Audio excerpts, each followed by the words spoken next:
What does it mean when a character plays an instrument? Well, often it is used to indicate a basic element of their class or personality. The well-educated, prodigal, or high-class individual plays classical music on violin or piano. The rebellious teen rocks on drums or guitar, and so on. Sometimes the fact that they play an instrument is simply used as a narrative tool to bring the characters together, and functions as little more than that. But what exactly can you do with this element? Well, Sakamichi no Apollon is here to answer that question.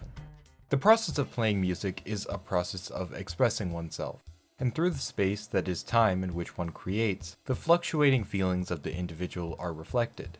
One aspect of Sakamichi no Apollon that really stood out to me is how it reflects the fluidity of emotions, how quickly they can change, but also how extremely deep feelings and connections can run. The music within the show is utilized not only as a reflection of the characters' feelings, but also as a development of them. Music's canvas is time after all, and through that space of time, we can follow an emotional progression.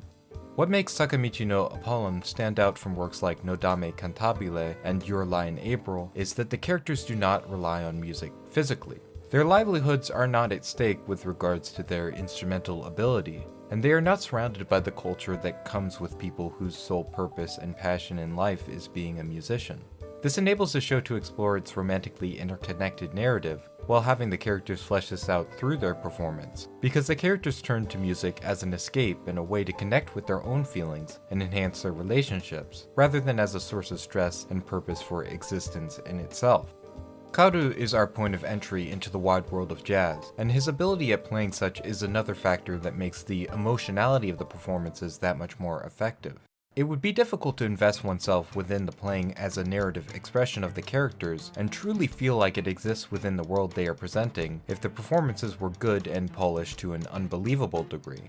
The show establishes that Kaoru is trained and quite adept as a classical pianist. However, upon being thrust into an entirely new genre, where improvisation and feeling it are key, he is understandably at a loss. Even then, as they encourage him to just hit the keys, he enters with block chords, basic scales, echoing and later mirroring the melody once he gets the gist of it. These are all some of the more simple improvisational techniques, as they are the most readily apparent, especially to those unfamiliar with the practice. Yet this also demonstrates his prior skill at piano in his ability to follow it all, and his potential for later improvement. He's a bit stiff, and it's a bit sloppy, but you can still feel the energy and effort as he puts his all into joining in the fray. Alongside this, the show repeatedly establishes both on-screen and off that the characters frequently practice, both alone and together, which is made particularly apparent in Kaoru's case at the earlier sections of the series, as he is the one most in need of quick improvement, so the show must prove to us that he is indeed putting in the appropriate amount of effort to improve as much as he does. The show's presentation of them playing music and them living life otherwise feel like a continual flow, rather than two states which it switches between. Sure, the dramatic musical sequences often have a heightened energy and improved visuals, but everything functions as an extension of the characters. It really feels like these people are playing the music, rather than a music video that was just dropped into the episode. And there's plenty of little moments like this one where characters interact with their instruments in a way that serves to enhance the believability of it. 俺たちに力を貸してくれないか。わかった。やってみる。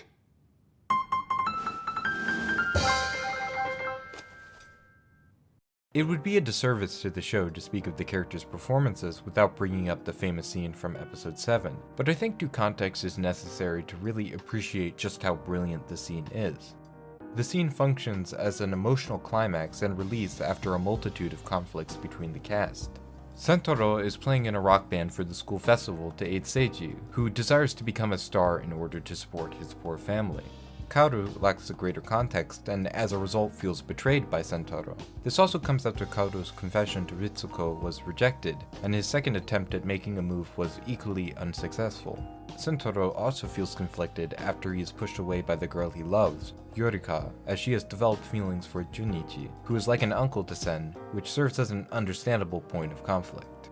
At the festival, as Sentaro is playing with Seiji and his band, the power suddenly cuts out. Kaoru overhears Sentoro speaking with Seiji in the meantime, and through their conversation discovers why Sentoro decided to play with Seiji, and realizes he is the one at fault. In order to stall the impatient audience while the problem is addressed, Kaoru begins to play the piano, and quickly is joined by Sentoro as all the strain of before seems to fade away as if it were nothing.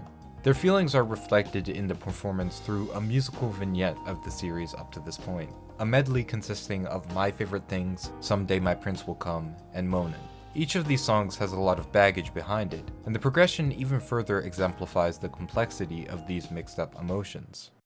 My Favorite Things, a song Ritsuko mentioned she loved to Kaoru, stands as an important signifier of the impasse at which Ritsuko finds herself. In the initial scene in episode 6 where we find this information, Ritsuko mentions she never saw the movie the song belonged to despite desiring to see it, because I guess I thought I could see it at any time. This was reflective of her feelings for Sentoro. As her childhood friend, she had long fostered feelings for him, but never acted on them, this being the reason behind her rejection of Kaoru. However, in truth, she is holding on to these emotions even as they have passed. Ritsuko is gradually becoming aware of the fact that she actually has feelings for Kaoru, yet feels unable to act due to the fact that she has already rejected him. The question is, will she let this chance pass her by too? The second song in the medley, Someday My Prince Will Come, further explores the connection between Kaoru and Ritsuko. The song first appears in episode 3, where Kaoru confesses to Ritsuko after a private performance of Someday My Prince Will Come, again directly interconnecting the emotions of the characters and their playing of music. It is well prepared, the hours he spent practicing obvious, but his stiffness and nervousness is also quite evident.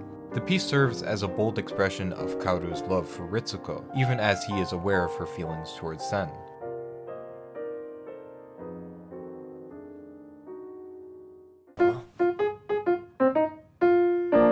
The final song in the medley, Monin, brings us all the way back to the beginning. It was the first piece Kaoru and Sentoro played together, a symbol of their relationship, their close friendship, and love for one another.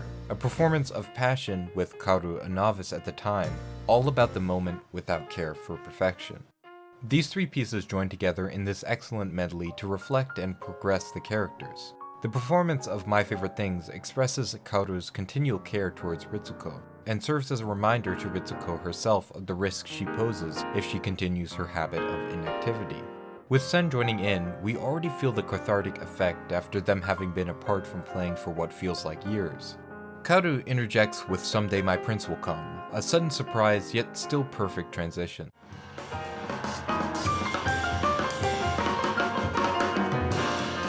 Though one would think the piece a source of trauma for Kaoru after his rejection, his freeness while playing it shows that he has come to terms with it, and is ready to make his best effort to move on and accept what comes. It shows he has changed and matured, both to the viewer and also to Ritsuko herself. Kaoru's emotional conflict, his feelings of being rejected, which are all the more powerful due to his prior inability to form deep connections, as he used to move frequently and feels out of place at home, have served as the core behind most of the drama so far, and as a result these two songs are the perfect choice to signify his development. From there we move into the third song, Monin, as it embodies Kaoru and Sentoro's relationship. The strain on their friendship has been lifted, the issue surpassed, and they are free to play together again as friends. It's an incredibly evocative moment, to see and to hear them joyfully jamming, as the emotions of prior pass over us.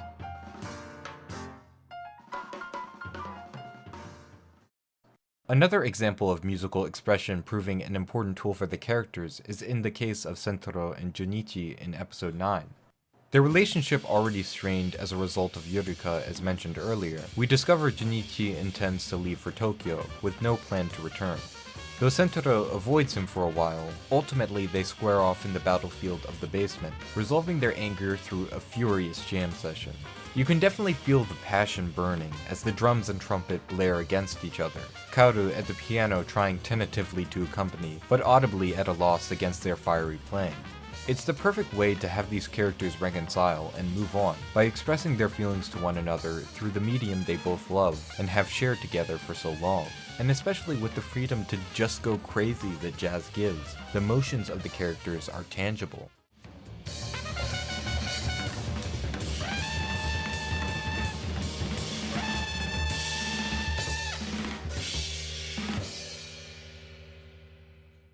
Of course, how could a series like this go out without a grand musical sequence? And boy does it close on a high note. After Sentoro runs away following the injury of his younger sister that he blames himself for, we skip 8 years later. To make this quick, Kaoru finds out where Sentoro has been living, that he's been working as a priest in training, and travels there, sitting down at the church's electric organ and rolling out the opening riff to Monin once more. As Sentoro enters, amazed, with a smug grin on his face as he joins in just like old times. A direct parallel to the scene in episode 7, however here it is Sentoro who is the one running. The emotionality is obvious after such a long separation narratively. With the many mistakes everyone's made, still they can come together and jam once more, with the very same piece that brought them together at the start. It seems like nothing else matters as they play away, only that they are together again, crafting a piece of art in this space of time, enjoying the moment, living and loving. Life is unexpected, we're all just improvising, and the show makes that connection to jazz blatant. Even as we call back, each performance is altered by the changes in the characters, the changes in the moment. The characters don't always get what they want. Things don't always resolve the happy, clear-cut way it seems they should. But through it all, the music runs like a guiding light, an emotional through line with which to interpret the show and connect with the characters.